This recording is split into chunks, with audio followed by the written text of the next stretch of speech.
Hello guys, in this video I'm going to show you how to set up power saving mode in the Telegram app. But before that, don't forget to subscribe and leave a comment down below, because at 10,000 subscribers I'm going to show you my whole YouTube revenue statistics and growth strategy. So without further ado, let's just jump right into it. First we have to open up the Telegram app, and here we can either swipe right or tap on these three lines in the top left corner. From here we have to go into settings. Here we scroll down a little bit, and then we find the power saving button.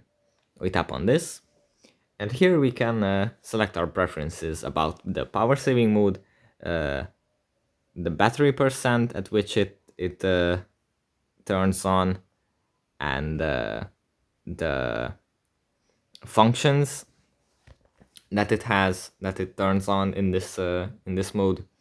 For example, either if we want to have animated stickers or not, and so on.